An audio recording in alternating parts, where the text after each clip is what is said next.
Well, welcome to the 700 Club. Attorney General Barr under fire as congressional Democrats grilled him for nearly 5 hours. Their accusations, quote, aiding and abetting the president and violating his oath of office. And for the first time in the history of the United States, is one political party now in opposition to law and order in favor of terrorism. Here's Charlene Aaron. Attorney General Barr spent nearly 5 contentious hours before the House Judiciary Committee. Democratic Chairman Jerry Nadler set the tone right out of the gate. In your time at the department, you have aided and abetted the worst failings of the president. Barr firing back that he's not doing the president's bidding. I'm supposedly punishing the president's enemies and helping his friends. What enemies have I indicted? Who could you point to one indictment that has been under the department that you feel is unmerited? Others directly accusing him of violating his oath. There's nothing more dangerous to our republic than an attorney general who refuses to uphold his oath, refuses to uphold and defend the Constitution, and swears allegiance to just one person, Donald Trump. Sadly, that's where we are today. My loyalty is the Mr. Constitution. Chairman, I yield back. That's why I came into government. Gentlelady yields The lady back. just accused him of not adhering to his oath of office. Let him talk. Republican Jim Jordan, the ranking minority member, said the Democrats' hostility is all about one thing, Barr's investigation of the Russia probe and his one-word description of the Obama administration's actions. Spying, that one word. That's why they're after you, Mr. Attorney General. 15 months ago, April 10th, 2019, in a Senate hearing, you said this sentence, quote, "I think spying on a political campaign is a big deal." And since that day, when you had the courage to state the truth, they attack you. They've been attacking you ever since, every day, every week, for simply stating the truth that the Obama-Biden administration spied on the Trump campaign. The Attorney General made news at the hearing, revealing a separate investigation is underway in the unmasking of General Michael Flynn and others in surveillance reports by members of the Obama administration. I've asked another U.S. attorney to look into the issue of unmasking because of the high number of unmaskings and some that do not readily appear to have been in the line of normal business. Wait, I want to be clear. So there is another investigation on that issue specifically going on at the Justice Department right now? Yes. He also said peaceful protests in the wake of the killing of George Floyd have been hijacked by violent rioters and anarchists. And he defended sending federal agents to Portland and other cities. What unfolds nightly around the courthouse cannot reasonably be called protest. It is, by any objective measure, an assault on the government of the United States. The Mueller report and voter fraud also came up in the hearings. In fact, one Republican lawmaker said Barr was blamed for so much, he's surprised Democrats didn't try to pin the COVID-19 pandemic on him. Charlene Aaron, CBN News. Well, CBN chief political analyst David Brody is going to join us now. And David, could you tell me what is going on with this Nadler investigation? I don't even know where to begin, Pat. You've got the hearing. You've got the Durham investigation. Look, let's just start with this. It was not the House Judiciary Committee yesterday. It was the House Grandstanding Committee. It was a bunch of Democrats grandstanding and basically getting all of their frustration out, aimed at the president through Bill Barr. And that's what we saw. Look, what was interesting, Pat, on all of this is that Bill Barr at one point during the hearing said, hey, I thought this was a hearing and that means I'm supposed to be heard. And he couldn't even be heard. I mean, at one point, Jerry Nadler, the chairman of the House Judiciary Committee, actually said, Barr asked for a 5-minute break, and Jerry Nadler said, no, you can't have a 5-minute break for lunch. The whole thing was unraveling. But Jim Jordan pegged it correctly. This is all about the fact that Bill Barr is looking into spying, the spying that the Obama-Biden administration did on the Trump campaign. And that's why Democrats have to stop Barr now to discredit him before some of this information comes out, which we believe is going to come out sometime before the November election. It feels like an October surprise to me, Pat. David, let me ask you this. I don't believe in the history of America we've ever had a time where one political party actually supported domestic terrorism, supported violence, and supported actions against the police. Is this unusual in our democracy? No, it's unprecedented. I mean, if you think about it, Bill Barr actually said in that hearing yesterday to Democrats, he said, hey, can we get anybody on your side of the ledger to say something about violence against federal courthouses in America, which is what we've been seeing now for 62 straight nights in Portland. And so you're right, Pat. Look, Pat, I mean, I think it's pretty clear. The last time, if you just do a quick Control F, right, Control Find in the Constitution, you search assemble, you see the words peacefully assemble. You don't see the words violently assemble. And I think the problem here, and the media has practiced journalistic malpractice here to the nth degree, along with the Democrats, who are basically calling all of these rioters and anarchists peaceful protesters. They're just calling them protesters. The problem is they're not. There are three groups, right? I mean, you've got the peaceful protesters that are there for the day into the early evening. Then the anarchists come out at night. And remember, you've got that situation going on. And then you have the federal agents that are, to a degree have exacerbated the whole situation. So that's what's going on. The problem is that what the media is doing is they're conflating the two. If there are some peaceful protesters in with the anarchists, all of a sudden, everybody's a protester. Not true at all. And we know is something about an apple and the bunch. One bad anarchist ruins the whole bunch. And that's exactly what's happening here, Pat. Well, David, Joe Biden also announced a minority economic plan. He said he'll announce a vice president next week. What do you think is going to be the pick? Do you have any idea? Well, I think it's between two. It's between Kamala Harris and Susan Rice. Those are the two what I believe are going to be finalists here. I personally believe. Go ahead and cue this tape up, Pat. If I'm right, if I'm wrong, you can bury it somewhere in the archives. But I think it's going to be Susan Rice. Look, because why exactly? Because this is a very important vice presidential pick. Normally, it doesn't really matter too much. This time around, it's different. Joe Biden will be 81. If he won, he would be 81 going into a second term. He's not going to run for a second term. We pretty much know that, which means the folks that are voting this time around for Joe Biden are, in essence, voting for the vice president to be the presidential nominee going forward. And so Susan Rice, the former national security advisor, the former UN ambassador to the United Nations, I mean, look, she is someone that Joe Biden believes could step in on day one and be president of the United States. There is no learning curve there. She's been around the action. Having said that, she's got a controversial and sordid past to a degree if you talk to conservatives when it comes to the unmasking of General Flynn and everything going on with Spygate, well, as the Trump administration calls it. David, as I recall the Benghazi hearings, there was rioting against our facility in Benghazi, and Susan Rice went on television to say the reason was not because of some Muslim riot, but because of a tract that had been published a few days before, which was just nonsense. I mean, she lied through her teeth. Could you talk about that? Yeah, sure. No, you're 100% right. You have the facts correct. And that is another notch in the conservative attack machine that will go against Susan Rice if she's the one picked. I think he's going to pick her just because she's ready to be president in his mind, and he needs someone that will have a very short learning curve. Kamala Harris, I will say, is potentially the other pick here. She could actually get it as well, and we even saw some notes that he had prepared when he had talked to reporters yesterday. She was on those notes, so that may give us an indication that she's definitely in the running here in the end. Okay. Well, David, thank you. The problem with Kamala Harris, apparently she attacked him during those debates, and it's a question as whether he'll forgive and forget. But Susan Rice, in my opinion, is an absolute disaster.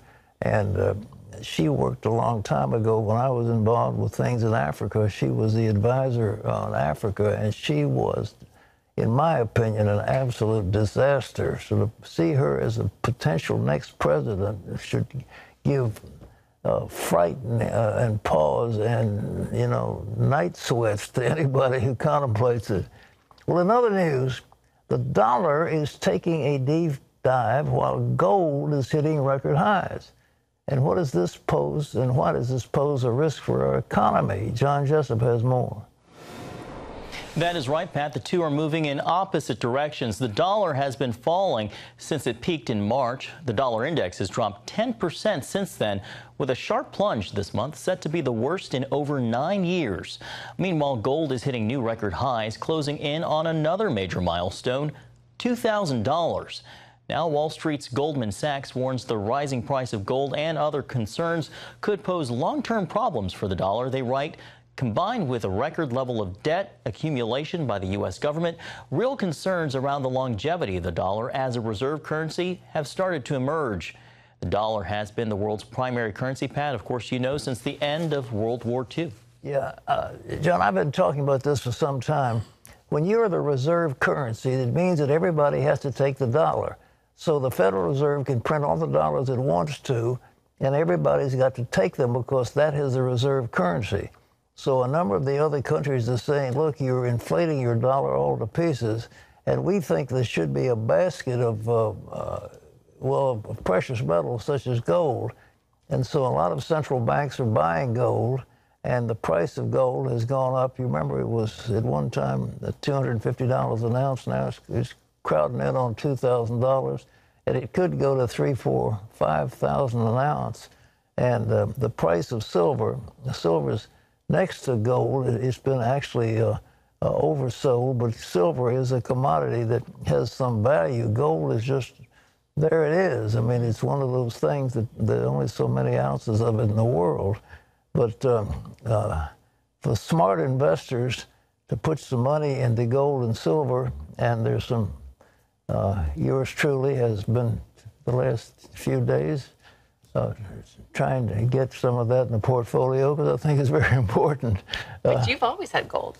You've always had gold. I've always had it, but I've got more of it recently. Okay, good advice. Good to know. John, what else you got? All right, Pat, turning to COVID-19 and progress on those vaccines we've been reporting on. HHS Secretary Alex Azar says there could be tens of millions of doses of a vaccine this year.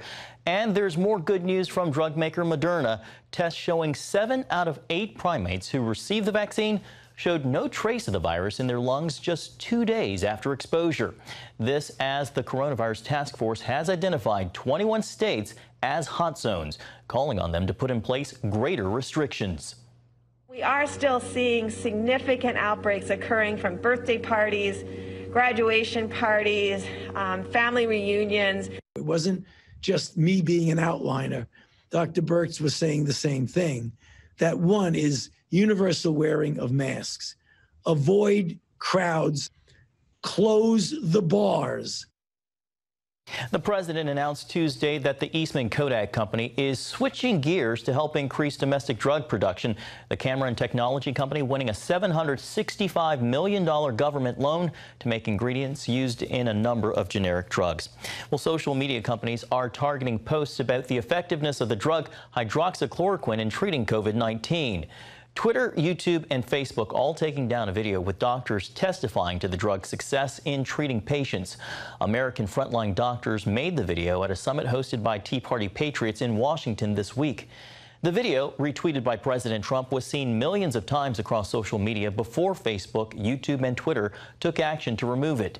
When the president's son, Donald Trump Jr., tweeted a clip, Twitter deleted the video and temporarily suspended his account for, quote, spreading misleading and potentially harmful information related to COVID-19.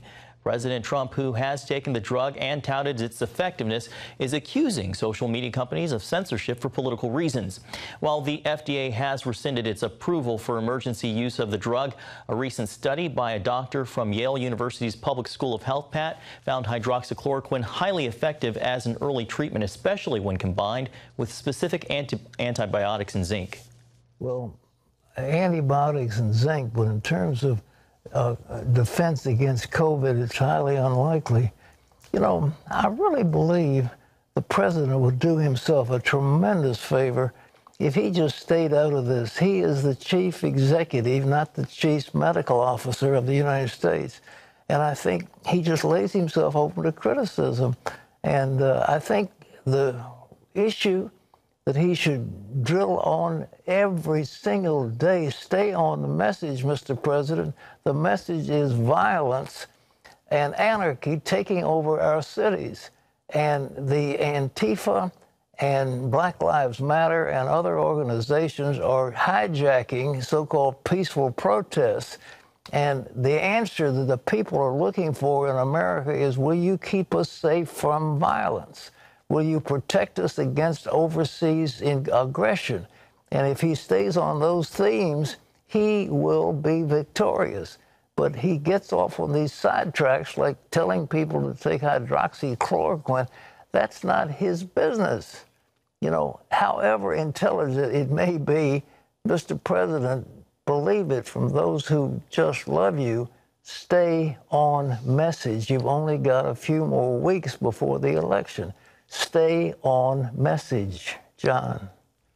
Pat, so many of the nation's senior citizens are in a state of permanent quarantine, and studies show that's bad for their health since loneliness increases the risk of dying by 70%.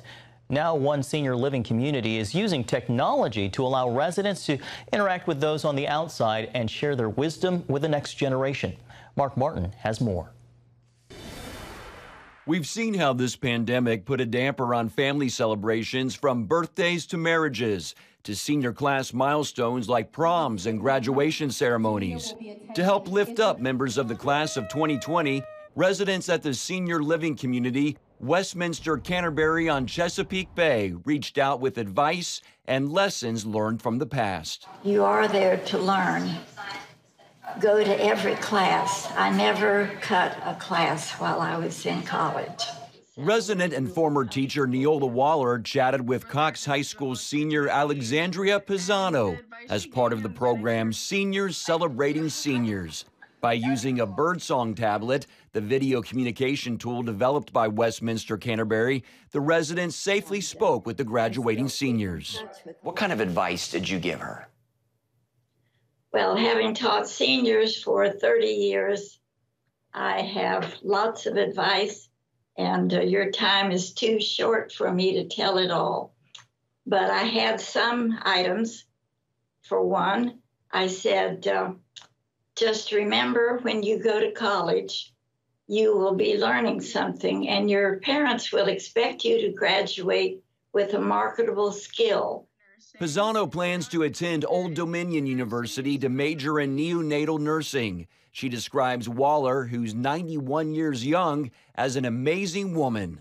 As a first-generation college student, it was really hard to kind of figure out what I was expecting to get into. So her adopting me really made me kind of get inspiration on what to expect and how to pursue my career. She gave me really great advice. And Pisano says what made her relationship with Waller even more special was the fact that Waller taught at Cox High School for 30 years. I still keep in touch with a lot of my students. It was just amazing to speak to her, and we had a great relationship, and honestly, I feel like we're going to have a forever relationship. I'm going to come back from school and visit her just to talk to her about advice on what I should do in school, because I know I'm going to be lost. She has a wonderful smile, which I think will be very healing and accepting of her patients. I've loved talking with you. I know, you gave me such great advice. Mark Martin, CBN News, Virginia Beach. Great story. Thanks, Mark. Pat, that's a story that'll put a smile on your face. It should. Ladies and gentlemen, isn't that great? You know, the Bible says, rise up before the gray hair. But I do think that we have been so much oriented toward the youth culture that the old people have sort of been relegated. Now, you're an old fossil, get off the stage, let us take over. But I think to look at the aged, those who've got wisdom, and for these young kids in high school to look to these seniors for advice is beautiful. And I commend Westminster Canterbury, which is an extraordinary nursing facility and senior citizen facility. And they, by the way, got ahead of this corona thing. They had a complete lockdown. They let nobody visit anybody. I don't care what the relationship was. and not one single case of COVID took place in that nursing home. And you look at the governor of New York, and he's being condemned because what he did, he took sick people and put them into nursing homes. And the next thing you know, the spread was virulent, and dozens and dozens of people died. As one doctor, who happened to be a senator from Kentucky, said that governor should have been impeached because of what he did. But by putting those sick people into nursing homes, and because he was afraid the hospitals were too full, he caused the death of a whole lot of people. But Westminster Canterbury set the stage. They wouldn't let one single person, I don't care what the relationship or anybody, nobody came into that facility. And as a result, not one single case of COVID. It's beautiful. It's beautiful. Wow, I love it. It's a great facility. Okay.